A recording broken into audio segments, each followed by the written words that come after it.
Well, Ollie had batting practice, so I thought I would come up here, finish up my videos, kill two birds with one stone. So here I am. Now I want to talk about the 3-year-olds. I talked about the racehorses. A short opening for you guys this week. I want to talk about the racehorses. I talked about the racehorses. I want to talk about the 3-year-olds. Now, the staking is done for the most part. It's penciled in. I've sent videos out, getting some feedback from everybody, and you're welcome to also, about the horses, how we're going to stake them. Some of them are simple. Some of them are quite a bit more complex. So I wanted to get a feel for how people were leaning, and not shockingly, I would think almost everybody, if not everybody, was kind of in lockstep with what we were planning for 2024. Now let's talk about the 3-year-olds. We'll keep these lists, we'll keep the staking separate. So Affection, I know that Ben and Genre and Jane were wondering how the filly's going. She's nice, filled out nicely in the shoulders the way I wanted. As far as last year, she was touching her jacks up high. Is she never going to do that again? I have no idea, and we won't know until we see a quarter and 28 and a piece, 29 seconds. That's when you'll see if she is going to brush up in there or not. And if she does, how bad is it? I can't imagine it would be anything but much, much better. Historically speaking, we've had horses that have done this before. They'll continue to brush up there, but nothing that isn't easily managed and that they can't push right through. But again, every horse is different. So Affection seems good, looks good. Where are we at here? Affection, really happy with Arson, the way he come back in. He really, really grew up and looks a lot bigger. This was one of the more complicated horses to stake also this year. I was impressed with the way he grew up. Still scared of tractors and whatnot, but still looks like $1 million on the track.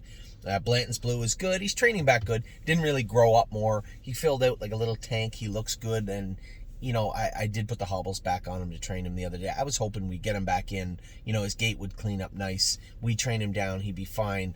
I saw a lot more of what I saw last year. More maturity and a little more durability. Seems stronger and eager to do his work, which is a good thing. But if you were going to look at any downsides of his growth or lack thereof, would be that he's still real rammy on the track sometimes. Yes, he's doing his work better. I like his attitude. Still a little more rammy, and I believe as we get more work into him and polish him up, he'll start to snap back into the way he's supposed to look, the way he's supposed to feel. No, I'm not disappointed with him at all. I'm very happy with Blanton's Blue, but truthfully speaking, I'm not going to pull any punches when we have brothers and siblings and sisters and brothers to champions. We hopeful that they'll follow in footsteps, at least a shadow of the way. And there's quite a berth between Mombasita and Blanton's Blue, and I would like to see Blanton's Blue come forward. Lots of time. We've only trained him 3 times, so please don't read into too much of what I'm saying. At this point, there's still a lot to be proven, and that will take place much later on. And I wish I could give you a real-time update, but we haven't been able to train this week because of the weather. Born to Dance looks good, filled up nice. The only thing about the Dancing Yankees are their heads screwed on straight. He's a weird. The breed, the 2-year-olds are the exact same way. They're not crazy, but they're particular, right? They're scared of certain things, and I see the same tendencies in them as I saw in the 2-year-olds. The speed didn't seem to be a problem. They were fast enough. I mean, Born to Dance pace 54, 55. That's a pretty good time for just a run-of-the-mill nice horse, and I think he'll be that horse again this year. Did not know she's now back jogging. Her knees obviously are a problem. It shut her down at 2, shut her down at the start of her 3-year-old training. As I was saying to somebody the other night, or somebody was saying to me the other night, ankles get worse as they deteriorate as they get older. And this is obvious, but sometimes the most obvious things don't register until they're said. All right, and then you put it in perspective, and you're like, oh my God, yeah, 100%. Ankles do deteriorate. If they're bad, they can get worse. You are always left managing and mitigating them, but knees generally get better, right? It's that third carpal bone in their knee, because that's generally all the damages are usually done in that third carpal. As that firms up and gets denser and fills in little cracks or micro fractures that might be in their lines that you see, the horses get better and stronger and sounder, and that takes time, right? So did not know, should get better. Let's see how we do this time around. Dominion, he's doing his work well. He's training right now at First Line with Harry. no real updates. He's been in like 40. I can't really say much until we get him down a little quicker. Don't Talk About Bruno just came back in. Didn't sprout up, but again, filled out a little more stout and looks good. Again, he was a horse, feet and knees bothered him. So as they start to solidify again as the year goes on, don't kid yourself. 3-year-olds are still very brittle, right? They're horses that have knee issues at 2 very likely will have knee issues at 3 unless you stay on top of them, get ahead of them, and stay ahead of them. And that's easier said than done. But Don't Talk About Bruno, no serious issues there. I expect him to come back and be a nice horse. Is he going to come back and be a sire stake horse? No, he'll come back and be a, middle of the road, overnight / grassroots prospect type horse, and there's nothing wrong with that. Drebin, I expect a little more from him. I thought he was going to be a really nice 2-year-old, and his knees did bother quite a bit. We turned him out, man. He shot up. He is huge now, really, really big. Just started training him last week again. I doubt he got trained this week. I didn't get a full update from Dominic after they started canceling the cards. He had gone back home to his family in Quebec for a couple of days and is coming back tomorrow, I believe. Danny, I haven't caught up to Danny because I know for sure if it's the climates in Ohio, here in Cleveland and in Ontario, very, very similar. And I know when the track starts to get, especially if you get a freeze in it like we did in Ontario also, and then that frost comes out and it rains and it's muddy, it's a disgusting mess at first line. There's not much you can do about it. It's just the way the surface is. So there's no updates from them because there's no updates for anybody on those horses. So Drebin did not train this week, but he'll continue his training next week. Easy in the Turns was supposed to race last night. Canceled. So that's twice she was canceled in the last 4 starts. Not a great way to get a filly moving and get a real true assessment of how good a horse is or is not, for that matter. Electric Lion was shockingly good his first start, a little mediocre his last start. Now, it was canceled on Thursday, so that means Tim's going to train him up hard. I'm interested to see how he comes out this time around. We'll call this the rubber match.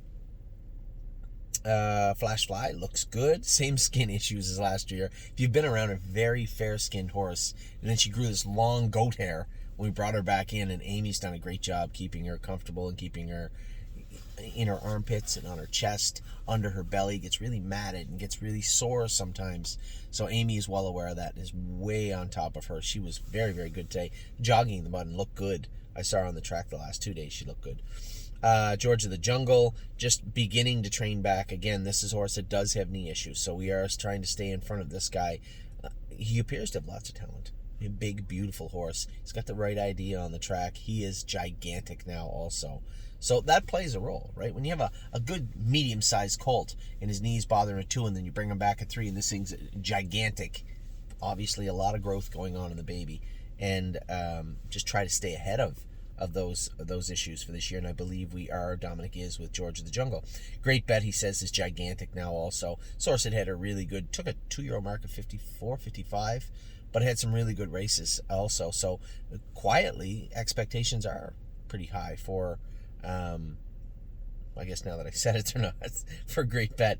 Green Tea doing his work well, little study in the barn, as I said to Kathy and Eric the other day, till we get working this guy hard. I think he's going to be a little bit of a handful in the barn. And that's the way it is. Gypsy Hill, when he come back in, he's still a stud. So they are a little bossy in the barn, right? They're studs. But you start pouring some heavy work to them throughout the winter into the spring, and they start to chill out, right? And start to do their work better. And that's what I expect from both of these horses. Hallie in the Clouds looked great in her schooler. Looked okay in her qualifier, and then qualifier was canceled the other day. Somebody had sent me a message, fair question, and said, why don't we just put her in to go? That's a great question, but we're not going to do that. we're gonna give her that second qualifier. She deserves it, needs it, and we're going to get that for her Friday of this week. I'm Fancy Like looks good on the track, looks good in the barn. She's eating really, really well, so really happy to hear that and see that. Insider Trading looks good. She's going to start training probably 10 days or 2 weeks from now. International Spy, probably one of the biggest surprises of the spring thus far. James said he schooled really well. He was into qualifying. They canceled yesterday, so he's going to get 1 if not 2 qualifiers. But by all accounts, James said the horse schooled very, very good 2 weeks ago, which was, truthfully speaking, a little surprising. I hadn't heard much about him, and then to have James go out and say, oh, this horse schooled great. It's impressive. Irresistible Sun looks good. Happy with him. Just back jogging. J-Port Beach Boy, they said grew up very, very big also. So happy to hear that also. He's back jogging also. Lonely Lakewood really grew up. Gigantic right now. Very, very happy with the way this guy looks. None of these horses, for the most part, like Lonely Lakewood and those horses that came back in, they haven't trained yet. And they're not going to probably train until the second week of February. We'll start getting them moving the right way of the track. Lover's Play has been training. I trained her again in 22 the other day. I'm going to put the hobbles on her.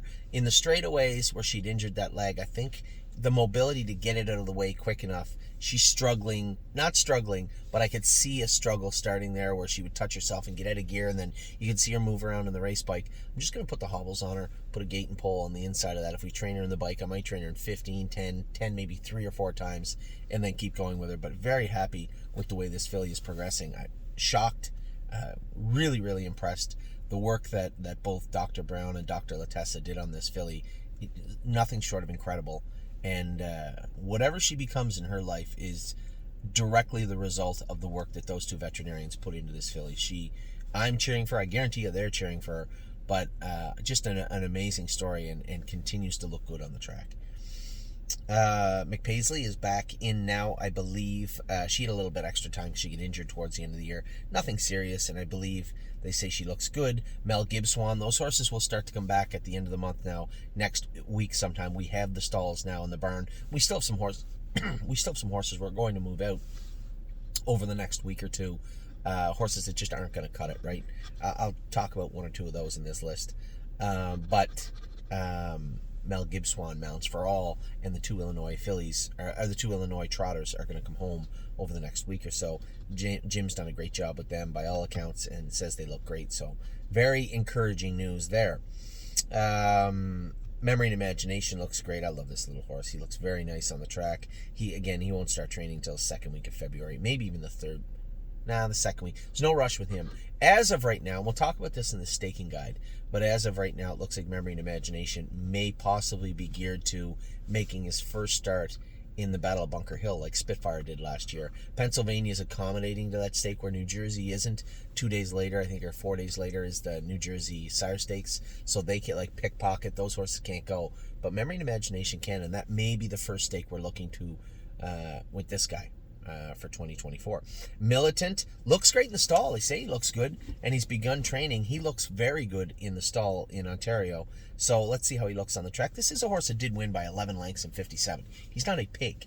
He's a nice horse. Does his work well. Just has to put it all together. He had glimpses last year. Now he's grown up. He's really, really filled out. He looks like you'd want to see your 3-year-olds as they start to train. So I'm impressed and very curious and interested to see how that's going to play out. Mounts for All, Jim said the horse has put on weight and looks great. That's all I want to hear. I'm very, very intrigued. This horse was always tall, lanky, and frail. Now he says he's a big, strong horse. I'm interested. I want to see how Mounts for All looks when we get him back. No Chance in Hill. Qualifiers were canceled this week, not once but twice. So he'll qualify on Wednesday, but that's off a week also. No training this week. Not really going to chance training him going into Wednesday, so probably just going to put him into qualify. He's going to be a little short. That's just the way it's going to play out this week. Oh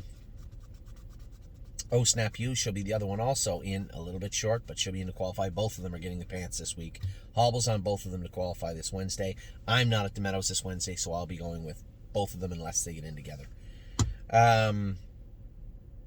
Paycheck Princess is training good in Ontario. She's been around 2022, I believe, maybe a little quicker. I can't remember what Dominic said now, but far enough away, I'm not too worried about it yet. Close enough that it's worth talking about. Looks good on the track, doing her work well. This affiliate showed talent last year. Let's see.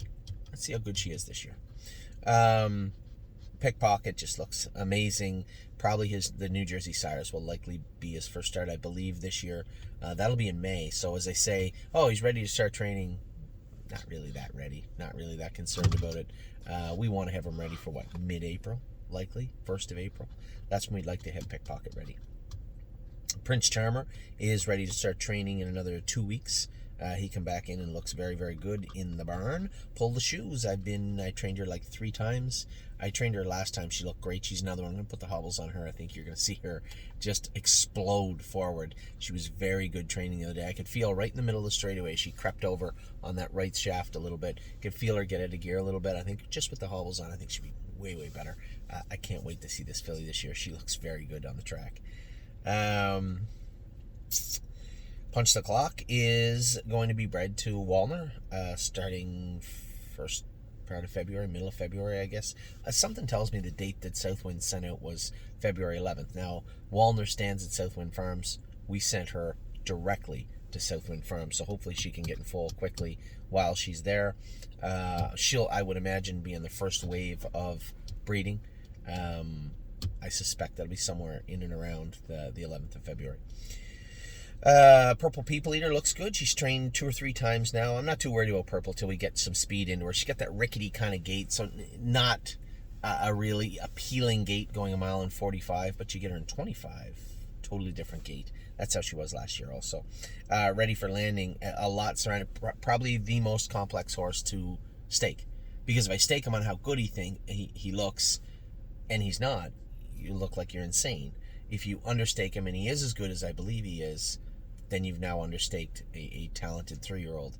So we're probably going to stake him I maybe just south of Aggressive. But I think, and again, I talked to James about it, and I knew that James couldn't answer the question any more than I could. But just a gut feeling, could this be a good horse? He said, yes, he could be a really good horse, or he could just be an overnight horse. Which is fair. But if he had said, no, I don't think he can be a stake horse, then that also is a clear indication. James is super pessimistic sometimes with how horses could be, and it's impossible. You can't read tea leaves when it comes to horses like him. I've seen horses make it all the way to the top stakes that were just ordinary horses in the early part of the 3-year-old season and then just explode, and there's no way to detect that.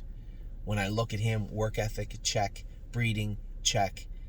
Talent, appearance of talent, check. You know, he's got all the things he needs to be a good horse, but that doesn't mean he's going to be. And I just wanted to get a sense, just maybe briefly from James, am I insane here? And he said the same thing. He goes, I think, you have to protect him staking-wise. You have to stake him to some stakes. And he said, the Hambletonian's easiest, right? You might say, oh, the Hambletonian, but really it's a $2,000 payment on February 15th, and then not again until you're in the paddock on race day at the Hambo, if you go.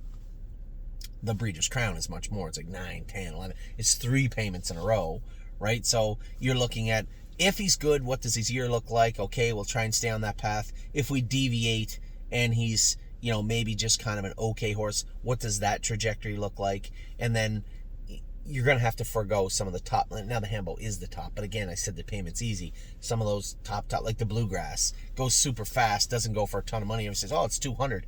By divisions. There was 3 divisions last year, and you can be sure Kentucky's going to be jam-packed full of horses this year.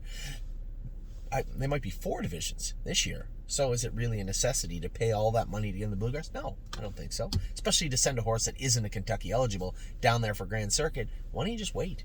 Prep him for the Breeders' Crown if you're going to want to race in the fall. And I think these are the things rattling around in my head when it comes to Ready for Landing. Probably the most common. Him and Arson were the most complex horses to stake this year. Really don't care. New York, right? Nice filly, well-bred, looks good, has residual broodmare value. Chapter 7 filly out of a sister to win Dove's Cry. It's worth a lot of money. Doesn't matter. But the staking in New York, much like Ohio. When you're in New York, you're in New York.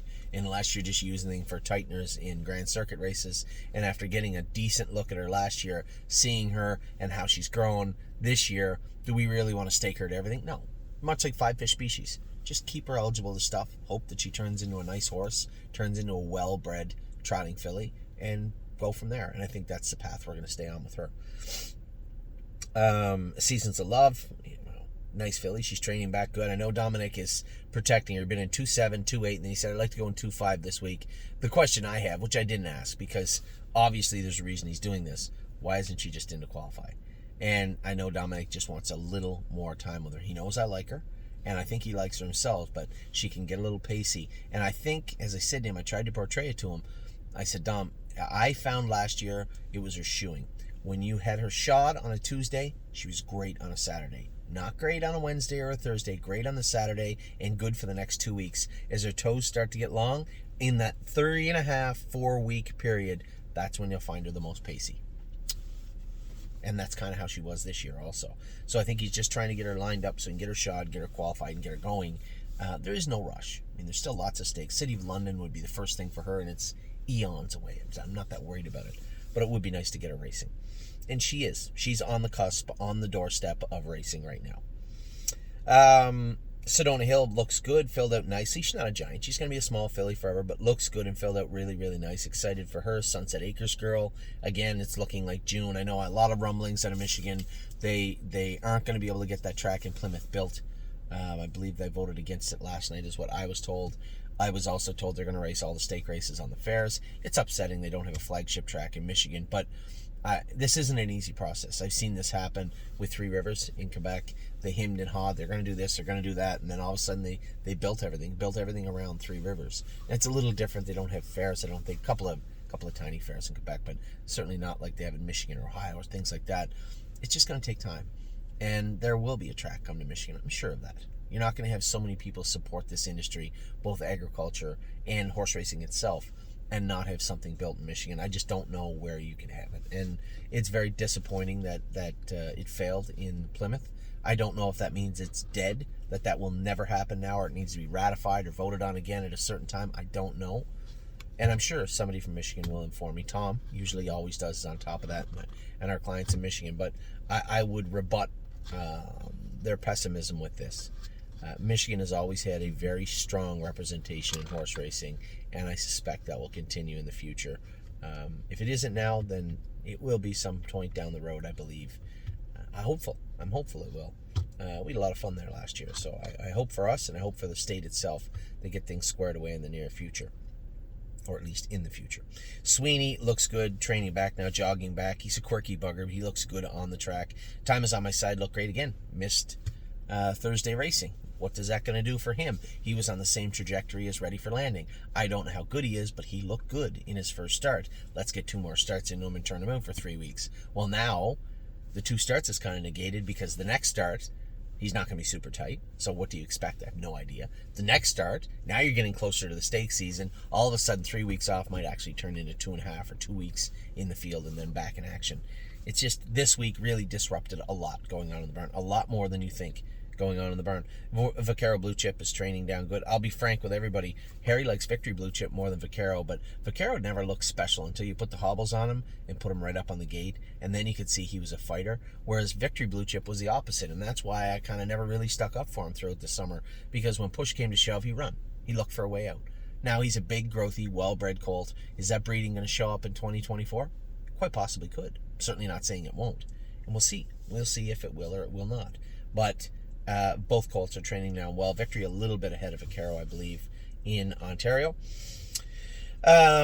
Watch Your Mouth is still in the... No, he come back in this week. Long way back for him. He's a nice horse. Didn't really get injured. He run down and his hind ankles were bothering him, but that'll clean up on his own as Harry gets jogging him. We'll see how he does as a 3-year-old. And Widespread Panic looks good again. I had a great message from the breeders. One of the girls that took care of him in New Jersey when he was a yearling. I like this horse, and I always have liked this horse, and I can't wait to see him train back down. You'll probably see him drift over to Ohio once we get another stall cleaned up and ready to go. I'd like to have a real close look at this guy as we train him down and get close to his staking in 2024. And Winter Bells, by all accounts, is now a giant. Come back in, looked big, which I like to see. Here's a filly that at 2 showed some real flashes, but really when she had to really put her head down and bear down and work, kind of looked like she didn't want to. But then when you see how big she is as a 3-year-old, you say, oh man, pretty immature too. Physically, there's the proof right there. Dominic said she is an absolute giant now. So those are your 3-year-olds. I'll be back with your 2-year-olds. I'm going to grade them all for you here in just a minute. Be back in just a second.